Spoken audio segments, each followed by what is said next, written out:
இயேசுவே என்மேல் இறங்கும் இயேசுவே என்னையே ஏற்றருளும் இயேசுவே என்மேல் இறங்கும் இயேசுவே மரண இருளில் கிடந்தேன் மாயையில் மயங்கி திரிந்தேன் மரண இருளில் கிடந்தேன் மாயையில் மயங்கி திரிந்தேன் பூரண சற்குண உம்மை நான் அறிந்து புது ஜீவனடைய வந்தேன் பூரண சற்குண உம்மை நான் அறிந்து புது ஜீவனடைய வந்தேன் என்னையே ஏற்றருளும் இயேசுவே என்மேல் இறங்கும் இயேசுவே என்னையே ஏற்றருளும் இயேசுவே என்மேல் இறங்கும் இயேசுவே எந்தன் பாவங்களை எண்ணினே பாதாளம் வரையில் சென்றது எந்தன் பாவங்களை எண்ணினே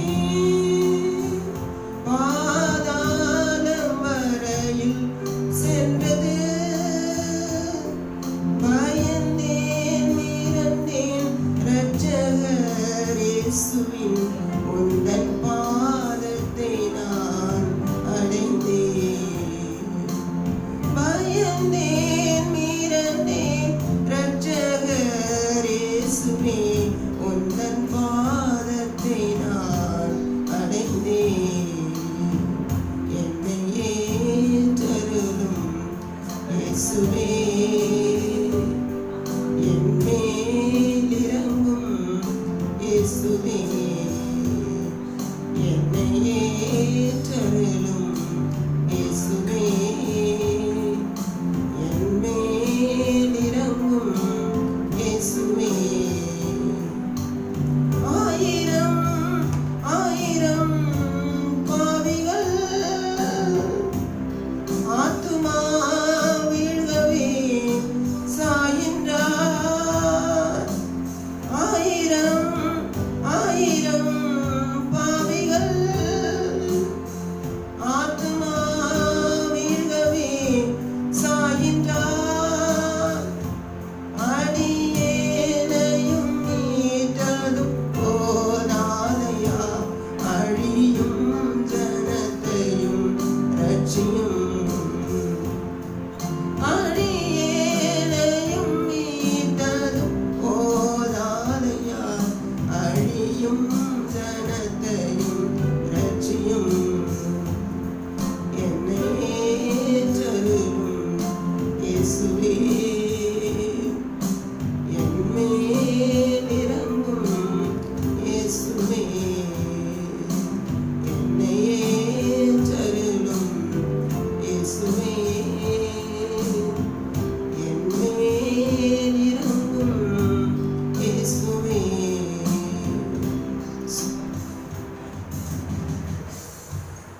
பிரைஸ் லார்ட். நல்ல பாட்டுக்காக படைக்கப்பட்ட காணிக்கைகளுக்காக நம்ம எல்லாரும் ஆண்டவரை ஸ்தோத்தரிப்போம். ஸ்தோத்திரம் ஸ்தோத்திரம் ஸ்தோத்திரம் ஸ்தோத்திரம். பரலோக பிதாவே, தர்மையான பாடல்களோடு கூட சேர்ந்து ஆண்டவரை நாங்கள் படைத்திருக்கிற உற்சாக காணிக்கைகளையும் தசம பாகங்களையும் கர்த்தர் ஆசீர்வதிக்க வேண்டும் என்று உடைய சமூகத்தில் ஜெபிக்கிறோம். உமக்கென்று நாங்கள் கொடுத்திருக்கிறோம். 1 30 60 100 பலனை பார்க்க கர்த்தர் உதவி செய்வீராக. பாட்டை பாடி உடைய நாமத்தை மகிமைப்படுத்தின அருமையான அம்மாவையும் உடைய நேச கரங்களுக்குள் தருகிறோம். அநேகருக்கு ஆசீர்வாதமாக எடுத்து உடைய மகளை பயன்படுத்துவீராக. இயேசுவின் நாமத்தில் கேட்கிறோம் ஜீவன் உள்ள நல்ல பிதாவே, ஆமென். ஹல்லேலூயா. கர்த்தருக்கு ஸ்தோத்திரம். கடந்த திங்கட்கிழமை இதே இடத்துல நமக்கு குடும்ப கூடுகை இருந்தது. பலர் நீங்கள் பங்கு பெற்றதை குறித்து ரொம்ப சந்தோஷமாக இருந்தது. கர்த்தருக்குள் அன்பான பாஸ்டர் எபினேசர் அவர்களும் அவருடைய துணைவியார் பங்கு பெற்று உற்சாகமாக கர்த்தருடைய வார்த்தைகளை பகிர்ந்து கொண்டது மிகுந்த ஆசீர்வாதமாக இருந்தது. ஒரு 12,000 ரூபாய் அதற்கு செலவானது. சபைகள் தேவனுடைய பிள்ளைகள் உங்களால் இயன்றதை நீங்கள் கொடுத்தீர்கள். 8,000 ரூபாய் நீங்கள் தேவனுடைய பிள்ளைகள் நீங்கள் கொடுத்தீர்கள். நாங்கள் ஒரு 3,500 ரூபாய் அவருக்கு காணிக்கை கொடுத்து ஒரு நல்ல ஒரு கிஃப்ட்டும் கொடுத்தோம். அவர் பெரிய சந்தோஷம் எப்படின்னா, நாங்கள் கொடுத்த கிஃப்ட்டு அவர் சொல்கிறார், நீங்கள் பெட்ரூம்லேயே நாங்கள் மாட்டி வச்சுருக்குறோம், அதை நாங்கள் பார்த்துக்கிட்டே இருக்கிற மாதிரி இருக்குது அப்படின்னாரு. கர்த்தருக்கு ஸ்தோத்திரம். நீ எல்லாரும் உற்சாகமாக கலந்து கொண்டு இருப்பீர்களால் மிகுந்த ஆசீர்வாதமாக இருக்கும். நாம் ஒரு காரியத்தை செய்யும்போது அதை சிறப்பாக நாம் செய்கிறோம். கர்த்தருக்கு ஸ்தோத்திரம். ஆகவே வருகிற நாட்களிலேயும் நாம் ஒரு தேவனுடைய பிள்ளைகளுக்கு குடும்ப கொள்கை வருஷத்திற்கு ஒரு தடவை என்று சொன்னேன். அது நமக்கு முடிந்துவிட்டது. அடுத்து வாலிபர் கூட்டம் நடைபெறும். வாலிப பிள்ளைகளுக்கும் வாலிப தம்பிமார்களுக்கும் ஒரு விசேஷித்த கூட்டம் இதே இடத்தில் நடைபெறும். அதற்காக நீங்கள் ஜெபிக்கும்படி உங்களை அன்போடு கேட்டுக்கொள்கிறேன். நம்முடைய இந்த செலவினங்கள் எல்லாம் சந்திப்பதற்கு ஆண்டவர் நமக்கு கிருபை தந்ததற்காக, அந்த கூட்டத்தை நமக்கு ஆசீர்வாதமாக தேவன் மாற்றி தந்ததற்காக எல்லாரும் ஆண்டவரை ஸ்தோத்திரம் பண்ணுவோம். ஸ்தோத்திரம், ஸ்தோத்திரம், ஸ்தோத்திரம், ஸ்தோத்திரம், ஸ்தோத்திரம், ஸ்தோத்திரம், ஸ்தோத்திரம், ஸ்தோத்திரம். இதே போல இருதரையாவுடைய அந்த மரணத்திலேயும் நீங்கள் அநேகர் போய் பார்த்து ஆறுதல் கூறி சென்றிருக்கிறீர்கள். அதே போல் கடைசி வரைக்கும் இந்த ஜேசிபி தோண்டிவிட்டு போன பிறகு மண்முட்டியை வைத்து அருமையான பிள்ளைகள் உங்களில் பலர் நீங்கள் அதில் மிகுந்த உதவி செய்தீர்கள். அந்த 12:30 மணி பயங்கரமான வெயிலின் நடுவிலே நீங்கள் பலர் அதை இந்த குடியை மூடி நீங்கள் செம்மைப்படுத்தினீர்கள். அதை பார்த்தபோது எனக்கு ரொம்ப சந்தோஷமாக இருந்தது.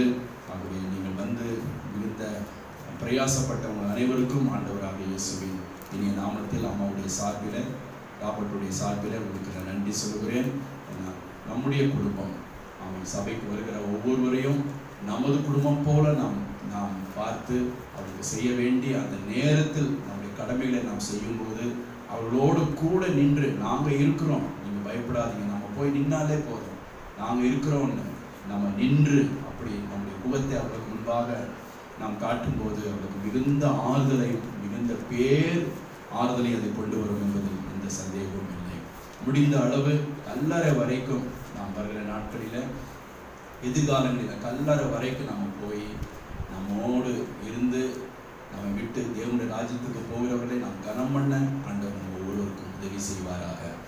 ஆகவே நம்முடைய குடும்பத்தில் ஒரு காரியம் நடந்தால் நாம் எப்படி ஃபீல் பண்ணுவோமோ அதே போல நாம் ஃபீல் பண்ணி நாம் கல்லறை வரைக்கும் போய் கடைசி வரைக்கும் ஒரு உத்தரவாதம் பண்ணி ஒரு பொறுப்பாக இருந்து நாம் செயல்பட்டால் இந்த குடும்பத்திற்கும் மற்ற இருக்கிற ஜனங்களுக்கும் ஆண்டவருக்கும் அது மிகுந்த மகிமையை கொண்டு சேர்க்கும். ஒரு திரள் கூட்டம் போய் ஒரு இடத்துல நிற்கும் போது அந்த இடத்துல ஒரு பெரிய ஒரு மாற்றம் நிச்சயமாக ஏற்படும். அப்படிப்பட்ட ஊர் நடுவிலே நாம் மாற்றங்களை கொண்டு வருவதற்கு இதெல்லாம் நமக்கு உறுதுணையாக இருக்கிறது. திருமணம் என்றால், ஒரு நிச்சயதார்த்தம் என்றால், ஒரு மரணம் என்றால் எப்படியாகிலும் அவங்க போய் நாம் நிற்க வேண்டும். நின்று சூழ நின்று நாம் அவர்களுக்கு உறுதுணையாக நிற்கும் போது ஆண்டவருடைய நாமம் அதிகமாக மகிமைப்படும். எல்லாரையும் கர்த்தர் ஆசீர்வதிப்பாராக. ஆண்டவர் உங்களை பலப்படுத்துவாராக. குழந்தை சிஸ்டருக்காக அதிகமாக ஜெபியுங்கள். சுகத்தோடு அவர்கள் வர வேண்டும். அதற்காக தொடர்ந்து நாம் ஜெபிப்போம். கர்த்தர் பெரிய அற்புதங்களை செய்வார். விசேஷமாக இந்த காலை நேரத்தில் கர்த்தருக்குள் அன்பான தயாளன் ஐயா அவர்கள் குடும்பமாக ஆராதனையிலே பங்கேற்றிருப்பது மிகுந்த சந்தோஷமாக இருக்கிறது. வந்துருக்கிறாங்களா? ரொம்ப சந்தோஷம். அம்மாவும் ஐயாவும் ஏஞ்சலினும் பேலினும் வந்திருக்கிறது. ஜோஷுவா ஒரு பேத்தி ஆண்டவர் அம்மாவை கொடுத்துருக்குறாங்க. அவர் குடும்பமாக இன்றைக்கு ஆராதனையில் பங்கு பெற்று ஆராதித்ததில் ரொம்ப சந்தோஷம். உங்களுடைய கர்த்தராகிய கிறிஸ்து இயேசுவின் இனிய நாமத்தில் உங்களுடைய அன்போடு வாழ்த்து உங்களை வரவேற்கிறோம். கர்த்தர் அதிகமாக உங்களை ஆசீர்வதிப்பாராக. ரொம்ப மகிழ்ச்சி, ரொம்ப சந்தோஷம். ஆண்டவர் உங்களை தொடர்ந்து நடத்துவாராக. உங்களை ஒருமித்து கர்த்தருடைய நாமத்தை நாம் உயர்த்துவோம். ஆண்டவர் பெரிய காரியங்களை செய்வார். ஆண்டவருக்கே மகிமை உண்டாகட்டும். அல்லேலூயா. கர்த்தருக்கு மகிமை உண்டாவதாக. நாம் கர்த்தருடைய வார்த்தைக்குள் நாம் கடந்து செல்லலாம்.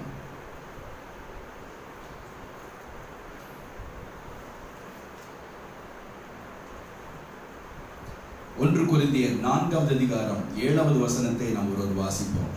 1 கொரிந்தியர் 4வது அதிகாரம் 7வது வசனம். அன்றியும் உன்னை விசேஷித்தவனாக்கும்படி செய்கிறவர் யார்? உனக்கு உண்டாயிருக்கிறவைகளில் பெற்றுக்கொள்ளாதது கண்களை மூடி நாம் ஜெபிப்போம்.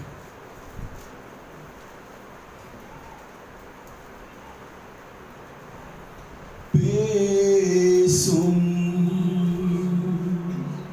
பேசும் ஜெபம் செய்யும் போது ஆண்டவா பிரியமானதே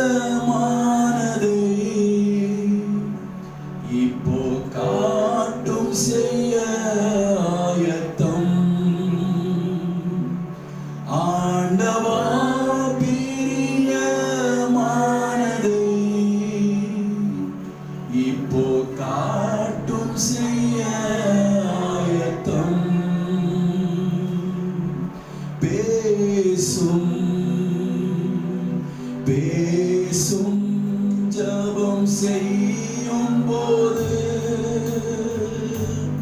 ஆண்டவா பிரியமானதை இப்போ காட்டும் செய்ய ஆயத்தம். ஆண்டவா பிரியமானதை இப்போ காட்டும் செய்ய ஆயத்தம். பரலோக பிதாவே, நீர் பேசுவீராக நாங்கள் கேட்கிறோம். உம்முடைய நாமத்தை மகிமைப்படுத்தும் இயேசுவின் நாமத்தில் கேட்கிறோம் ஜீவனுள்ள நல்ல பிதாவே, ஆமென். எல்லாரும் சேர்ந்து கூட வாசிக்கலாம். 1 கொரிந்தியர் 4:7.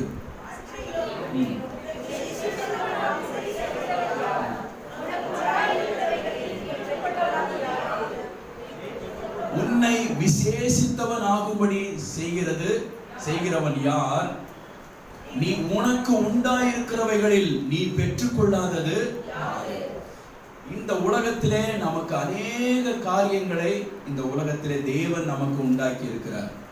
குடும்பத்தை உண்டாக்குகிற அவர்தான், நமக்கு தொழிலை உண்டாக்கி கொடுக்கிறவர் அவர்தான், நமக்கு நல்ல ஒரு படிப்பை கொடுக்கிறவர் அவர்தான். இதெல்லாம் ஆண்டவர் நமக்கு கொடுத்தாலும் சில விசேஷமான காரியங்களை தேவன் இந்த உலகத்திலே நாம் வாழ்கிற வரைக்கும் நமக்கு உண்டு பண்ணி வைத்திருக்கிறார். நமக்கு ஆண்டவர் உண்டாக்கி வைத்திருக்கிறார். கர்த்தருக்கு ஸ்தோத்திரம். அவைகள் யாது என்பதை நாம் சில குறிப்புகளோடு கர்த்தருடைய வார்த்தையை பகிர்ந்து கொள்ள போகிறேன். கர்த்தருக்கு ஸ்தோத்திரம். ஆண்டவர் நமக்கு சில காரியத்தை உண்டாக்கி இருக்கிறார். உனக்கு உண்டாயிருக்கிறவைகளில் நீ பெற்றுக்கொள்ளாதது. நமக்கென்றே விசேஷமாய் சில காரியங்களை தேவன் உண்டாக்கி வைத்திருக்கிறார். அதை நாம் தேடி கண்டுபிடித்து பெற்றுக்கொள்ள ஆண்டவர் நமக்கு உதவி செய்வாராக. முதலாவது ஆண்டவர் நமக்கு உண்டாக்கி இருக்கிறது எது? ஏசாயா 4வது அதிகாரம் 5வது வசனத்தை ஒருவர் வாசிக்கலாம். ஏசாயா 4:5. இப்பொழுதும் நான் என் திராட்சை தோட்டத்திற்கு செய்வதை உங்களுக்கு அறிவிப்பேன். வேலியை எடுத்து போடுவேன், மேய்ந்து போடப்படும், தகர்ப்பேன், மிதியுண்டு போகும். மாத்தி வாசித்தீங்க எப்படி நான் வாசிப்பேன். ஏசாயா 4 அதிகாரம் 5 வசனத்தை நல்லா வாசிங்க.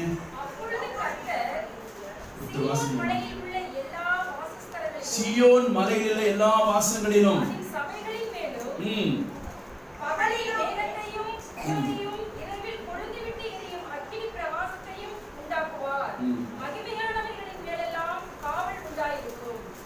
மகிமையானவைகளின் மேலெல்லாம் காவல் உண்டாயிருக்கும். முதலாவது ஆண்டவர் நமக்கு பாப்பா உட்கார். ஆமென், ஸ்தோத்திரம். மகிமையானவைகளின் மேலெல்லாம் காவல் உண்டாயிருக்கும். உனக்கு உண்டாயிருக்கிறவைகளில் நீ பெற்றுக்கொள்ளாதது யாது? நமக்கு உண்டாயிருக்கிறவைகளில் முதலாவது காவல், அதை நாம் பெற்றுக்கொள்ள வேண்டும். மக்களுக்கு அரசாங்கம் காவல் தருகிறது. தேவனுடைய பிள்ளைகளாகிய நமக்கு காவல் தருகிறவர் கர்த்தராகிய கிறிஸ்து இயேசுவானவர் மாத்திரம்தான். அரசாங்கம் தருகிற காவல் அது ஒரு பொதுவான காவல். ஆனால் ஆண்டவர் தம் மக்களுக்கு தேவனே காவலாக இருக்கிறார். அவரே நமக்கு காவல் கொடுக்கிறார். 121ஆம் சங்கீதம் 5வது வசனத்தை நாம் வாசிக்கும் பொழுது 121ஆம் சங்கீதம் 5வது வசனத்தை, கர்த்தர் உன்னை காக்கிறவர், கர்த்தர் உன் வலது பக்கத்திலே உனக்கு நிழலாய் இருக்கிறார். கர்த்தர் உன்னை காக்கிறவர் என்று வேதத்தில் வாசிக்கிறோம். கர்த்தர் நம்மை காக்கிறவர், கர்த்தர் நம்மை காக்கிறவர். கர்த்தருடைய காவல் தேவனுடைய பிள்ளைகளுக்கு என்னாலும் உண்டு. உனக்கு உண்டாயிருக்கிறவைகளை நீ பெற்றுக்கொள்ளாதது யாது? நமக்கு உண்டாயிருக்கிறது முதலாவது காவலை தேவன் உண்டு பண்ணி வச்சிருக்கிறார். நமக்கு ஆண்டவர் காவலை ஏற்படுத்தி இருக்கிறார். கர்த்தரே நமக்கு காவலாக இருக்கிறார். அந்த காவலை நாம் ஜெபம் பண்ணி தேவ பிரசன்னத்துக்குள் இருந்து அதை நாம் பெற்றுக்கொள்ள வேண்டும், தீவிரிக்க வேண்டும். எபிரேயர் 1:14 வாசிக்கும் பொழுது, ஊழியர்களை ஆண்டவர் தம்முடைய தூதர்களை காற்றுகளாகவும் தம்முடைய ஊழியர்களை அக்கினி ஜுவாலைகளாகவும் செய்கிறார் என்று சொல்லியிருக்கிறது. ஆண்டவர் தம்முடைய பிள்ளைகளுக்கு தூதர்களை காற்றுகளாக அனுப்பி காக்கிறார். தம்முடைய ஊழியர்களை அக்கினி ஜுவாலைகளாக்கி ஆண்டவர் அதன் மூலமாகவும் கர்த்தர் காக்கிறவராக இருக்கிறார். நம்முடைய கால்கள் கல்லில் இடராதபடி தூதர்களை கொண்டு ஆண்டவர் எந்த ஒரு சேதமும் வராதபடி நம்மை தூக்கி சுமந்து செல்கிறார் என்று 91ஆம் சங்கீதத்தில் நாம் வாசிக்கிறோம். கர்த்தர் நம்மை காக்கிறவர். உங்களுக்கு காவல் உண்டாயிருக்கும் என்று நாம் வாசிக்கிறோம். எதிலெல்லாம் காவல் உண்டாயிருக்கும்? எல்லாருக்குமே காவல் கிடைக்காது. யாருக்கு காவல் கிடைக்கும்? மகிமையானவைகள் மேலெல்லாம் காவல் உண்டாயிருக்கும். தேவனுடைய சமூகத்தில் அந்த மகிமையைக்குள்ளே நாம் இருக்கணும். அந்த மகிமையை நாம் பெற்றுக்கொள்ளணும். அந்த மகிமை பாட வைக்கிறது என்று வாசிக்கிறோம். அந்த மகிமை நம்மை கழிவுற செய்கிறது என்று வாசிக்கிறோம். மகிமையின் மேல் மகிமை அடைந்தால் தான் நாம் மறுரூபமாக முடியும் என்று 1 கொரிந்தியரில் வாசிக்கிறோம். மகிமை நம் மேலே வாசமா இருக்க வேண்டும். மகிமை நம் மேலே தங்கி இருக்க வேண்டும். அந்த மகிமையிலே நாம் வாழ வேண்டும். மகிமையானவர்களின் மேலெல்லாம் காவல் உண்டாயிருக்கும். எப்போ அந்த மகிமை வரும்? மோசேயை போல தேவனுடைய ஆசரிப்பு கூடாரமாகிய தேவ சமூகத்துக்குள்ளே நாம் எப்போல்லாம் போறோமோ, தேவனோடு எப்போல்லாம் நாம் இடைபடுகிறோமோ, அப்போவெல்லாம் கர்த்தருடைய அற்புதமான மகிமை என்ற காவல் நம்மேல வரும். அந்த மகிமை நம்மேல் வரும். அந்த மகிமை நாம் போகிற இடமெல்லாம் நம்மை காக்கும். மகிமையானவர்கள் மேலெல்லாம் காவல் உண்டாயிருக்கும். நாம் தேவன் உங்களை மகிமைப்படுத்தியும் இருக்கிறார். எவர்களை தேவன் அழைத்தாரோ அவர்களை நீதிமான்களாக்கி இருக்கிறார். எவர்களை நீதிமான்களாக்கினாரோ அவர்களை ஆண்டவர் மகிமைப்படுத்தியும் இருக்கிறார். யாரெல்லாம் ஆண்டவர் மகிமைப்படுத்தி இருக்கிறாரோ அவர்கள் மேலெல்லாம் காவல் உண்டாயிருக்கும். 14வது நாள் அந்த கடல் பிரயாணத்தில் அப்போஸ்தலனாகிய பவுல் தன்னோடு இருந்தவர்களுக்கு சொன்ன தைரிய வார்த்தை என்ன? என் நிமித்தம் உங்கள் ஒருவருக்கும் சேதம் வராது. எனக்கு சொல்லப்பட்டதின்படியே நடக்கும் என்று நான் தேவன் மேலே நம்பிக்கையா இருக்கிறேன். நான் இதை கடந்து ராயனுக்கு முன்பாய் போய் நிற்க வேண்டும். தேவன் அதை சொல்லி இருக்கிறார். நான் அங்க போய் சேர வேண்டியதா இருக்கிறது. அதனால கப்பல்ல எவ்வளவு புயல் வந்தாலும், எவ்வளவு அலை வந்தாலும், எவ்வளவு கொந்தளிப்பு வந்தாலும் உங்கள் ஒருவருக்கும் ஜீவனுக்கு சேதம் உண்டாகாது. பொருள் சேதமே இல்லாமல் ஒருவனுக்கு பிராண சேதம் வராது.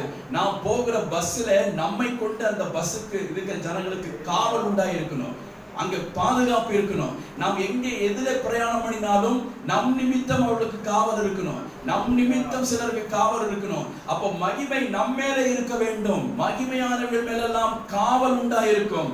உனக்கு உண்டாயிருக்கிற காவல்களிலே நீ பெற்றுக்கொள்ளாதது ஏது? காவல் உண்டாயிருக்கிறது. அதை நாம் பெற்றுக்கொள்ள வேண்டும். கர்த்தருக்கு ஸ்தோத்திரம். மகிமையானவர்கள் மேலெல்லாம் காவல் உண்டாயிருக்கும். அதனாலதான் பாடி பாடி மகிமையை பெற்றுக் கொள்கிறோம். துதித்து துதித்து மகிமையை பெற்றுக் கொள்கிறோம். கை அசைத்து, கை தட்டி, கையை உயர்த்தி, கர்த்தருக்கு முழங்கால் படியிட்டு, இப்படியெல்லாம் சொல்லி சொல்லி தேவனுடைய மகிமையை நாம் பெற்றுக் கொள்கிறோம். மகிமையானவர்கள் மேல்தான் ஆண்டவர் தம்முடைய காவலை வைத்திருக்கிறார். கர்த்தருக்கு மகிமை உண்டாவதாக. ஆகவே உனக்கு உண்டாயிருக்கிறவர்களை நீ பெற்றுக்கொள்ளாதது யாது என்று அப்போஸ்தலனாகிய பவுல் அங்கு ஒரு கேள்வியை கேட்கிறார். நமக்கு உண்டாயிருக்கிறது எது? காவல். அதை நாம் பெற்றுக்கொள்ள வேண்டும். கர்த்தருக்கு ஸ்தோத்திரம். அதை நாம் பெற்று அனுபவிக்க வேண்டும். கர்த்தரே நமக்கு காவலாக இருக்கிறார்.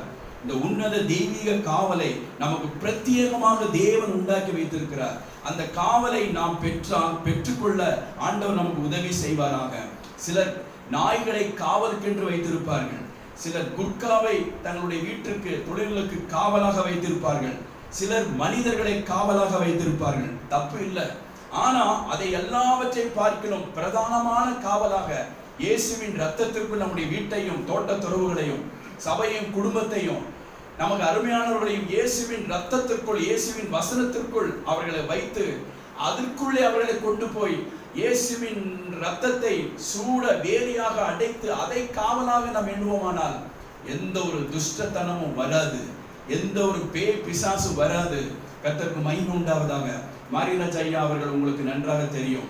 அந்த வீட்டை வாங்கி அந்த பெரிய இடம், ஆனா அங்க ஒரு வீடு கூட இல்லை. இவங்க அந்த வீட்டை வாங்கிட்டாங்க. சுற்றிலும் வீடே இல்லை, கண்ணெட்டு பார்க்கிற அளவுக்கு வீடு இல்லை. அப்போ அவர்களை போய் நாங்க பார்த்து சந்தித்து ஜெபம் பண்ணிட்டு வந்தோம்.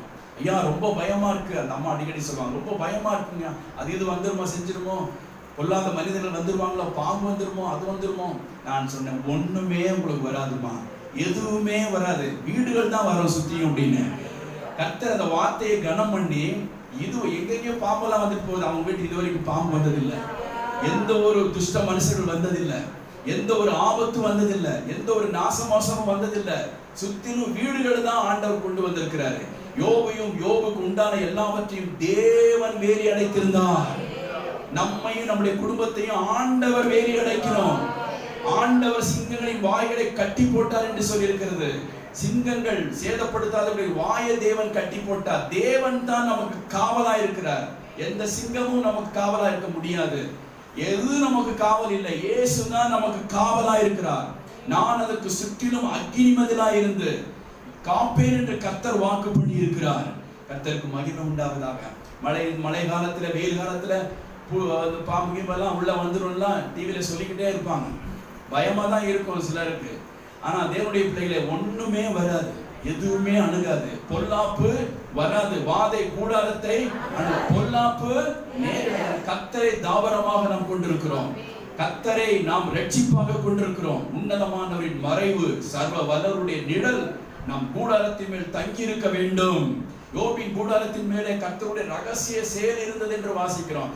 ஜெபம் பண்ணி நம்முடைய கூடாரத்துக்கு மேல, வீட்டுக்கு மேல இருக்கிற அந்தகார ஆவிகளை, வான மண்டல பொல்லாத ஆவின் சேனைகள் நம்முடைய வீட்டின் மேல் இறங்காதபடி சுற்றிலும் முற்றிலும் ஜெபம் பண்ணி கட்டி அதை நாம் தேவனுடைய காவலுக்குள் நாம் கொண்டு வர வேண்டும். கர்த்தருக்கு ஸ்தோத்திரம். உனக்கு உண்டாயிருக்கிறவைகளில் நீ பெற்றுக்கொள்ளாதது யாது? நமக்கு உண்டாயிருக்கிறது எது? காவல், தேவனின் காவல். அதை நாம் பெற்றுக்கொள்ள ஆண்டவர் நாம் ஒவ்வொருவருக்கும் உதவி செய்வாராக.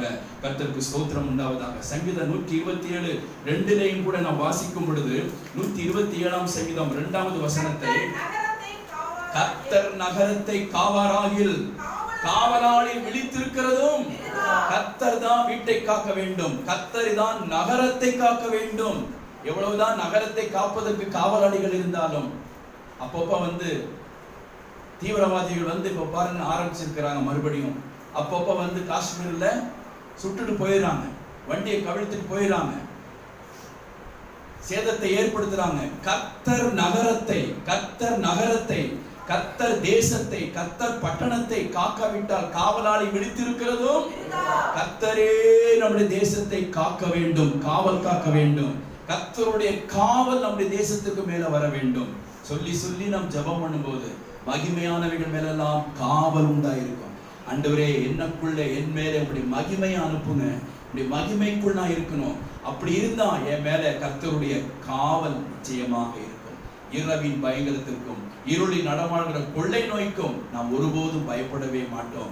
காரணம், வியாதிக்கு பயப்பட மாட்டோம், சுகவீனுக்கு பயப்பட மாட்டோம். இந்த வியாதி இது அப்படிப்பட்ட வியாதியா இருக்குமோ, இப்படிப்பட்ட வியாதியா இருக்குமோ, கொடிய வியாதியா இருக்கும், எதை குறித்து பயப்பட வேண்டிய அவசியம் இல்லை. கர்த்தர் நமக்கு காப்பார், நமக்கு காவலாக இருப்பார். காத்து கர்த்தர் நம்மை தப்பு பண்ணுவார். விருத்தியாப்பி ஆயி ஆண்டவர் அது மறிக்க வைப்பார். முதிர் வயதிலே நீ கல்லறை சேர்வீர். யோபிலே நாம் வாசிக்கிறோம், முதிர் வயதிலே தான் ஆண்டவர் நம்மை கல்லறையில சேர வைப்பார். அது வரைக்கும் நம்முடைய பிராணனுக்கு ஒரு சேதம் வராது. கர்த்தர் அதை நம்மை கண்மணியை போல காக்க அவர் போதுமானவராக இருக்கிறார். கரங்களை உயர்த்தி சத்தமா அல்லேலூயா சொல்லுங்க பார்க்கலாம். ஆமென், அல்லேலூயா. கர்த்தருக்கு ஸ்தோத்திரம். இரண்டாவது நமக்கு உண்டாயிருக்கிறது என்ன? 1 கொரிந்தியர் 4வது அதிகாரம் 5வது வசனம். 1 கொரிந்தியர் 4வது அதிகாரம் 5வது வசனத்தை ஒரு வாசிக்கிறோம். ஆனதால் கர்த்தர் வருமளவும் நீங்கள் காலத்துக்கு முன்னே யாதொன்றை குறித்து தீர்ப்பு சொல்லாதிருங்கள். இருளில் மறைந்திருக்கிறவைகளை வெளியரங்கமாக்கி இருதயங்களின் யோசனைகளையும் வெளிப்படுத்துவார்.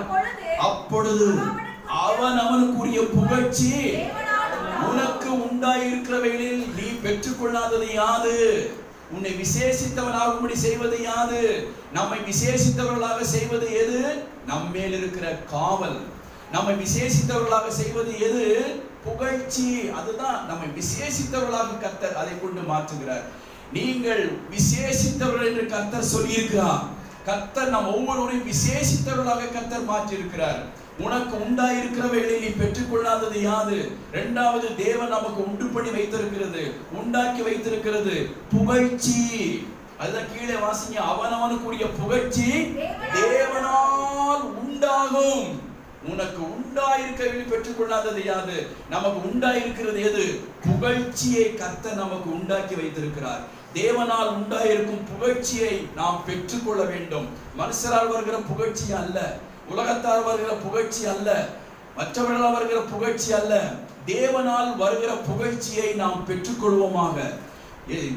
ஒரு இடத்துல உபாகமத்திலே மோசே சொன்னாரு, கர்த்தரே உன் புகழ்ச்சின்னு சொன்னாரு. கர்த்தரால் புகழப்படுகிறவனே சொல்லுங்க, கர்த்தரால் புகழப்படுகிறவனே உத்தமன் என்று சொல்லி இருக்கிறது. கர்த்தரால் நமக்கு புகழ்ச்சி வரணும். உனக்கு உண்டாயிருக்கிறது எது? புகழ்ச்சி என்ற வேதத்தில் வாசிக்கிறோம். அந்த புகழ்ச்சியை தேவன் உண்டு பண்ணி இருக்கிறார். அதை நாம் பெற்றுக்கொள்ள வேண்டும். நீங்கள் 2 கொரிந்தியர் 8வது அதிகாரம் 18வது வசனத்தை நாம் வாசிக்கும் பொழுது, 2 கொரிந்தியர் 8வது அதிகாரம் 18வது வசனம். 2 கொரிந்தியர் 8:18.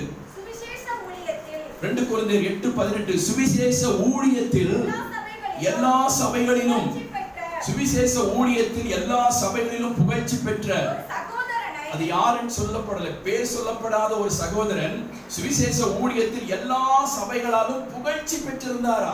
எல்லா சபைகளிலும் புகழ்ச்சி பெற்றிருந்த ஒரு சகோதரனை அவனோடு கூட அனுப்பி இருக்கிறோம். அது மாத்திரமல்ல, கர்த்தருக்கு மகிமை உண்டாகவும் மன விருப்பம் விளங்கவும் எங்கள் ஊழியத்திலே சேர்க்கப்படும் தர்ம பணத்தை கொண்டு போகையில் எங்களுக்கு வழித்துணையா இருக்கும்படி அவன் சபைகளால் தெரிந்து ஏற்படுத்தப்பட்டவனாக இருக்கிறான். எல்லா சபைகளுக்குள்ளும் புகழ்ச்சி பெற்ற ஒரு சகோதரன் இருந்தான். ஊழியத்திலே, சுவிசேஷ ஊழியத்திலே எல்லா சபைகளிலும் புகழ்ச்சி பெற்ற ஒரு சகோதரன் இருந்தான் என்று சொல்லி இருக்கிறது. பெயர் சொல்லப்படாத ஒரு சகோதரன், அவன் புகழ்ச்சி பெற்ற ஒரு சகோதரன் என்று சொல்லி இருக்கிறது. வழித்துணைக்கு அவனை பவுல் அப்போஸ்தலன் அனுப்பினார் என்று வாசிக்கிறோம். வழித்துணைக்கு, அந்த தர்ம பணத்தை கொண்டு போய் சேர்ப்பதற்கு வழித்துணைக்கு அவர் அனுப்பப்பட்டார் என்று நாம் 19ஆம் வசனத்தில் வாசிக்கிறோம். பொதுவாக கர்த்தரால் புகழ்ச்சி பெறுகிறவர்கள் கர்த்தரால் மறைத்தே வைக்கப்படுவார்கள். கரைகளை உயர்த்தி அல்லேலூயா சொல்லுங்க. உங்களை புகழ்ந்துட்டோம் அப்படின்னா அடுத்து உங்களுக்கு விழுக தான் வரும். நான் இந்த 30 வருஷம் ஊழியத்தில் என் சின்ன வயசுலேருந்து இந்த ஊழியங்களை பார்த்ததுனால அடுத்து அவங்க அப்படியே அது இதாகிடுவாங்க. அதனால தான் நான் இந்த 2 காரியத்தை இன்னைக்கு நான் பேரை சொல்ல. பார்த்தீங்களா, எத்தனையோ பேரை சொல்லலாம். அந்த குடும்ப கூடைக்கு ரொம்ப பிரயாசப்பட்ட இவங்கெல்லாம் இருக்கிறாங்க.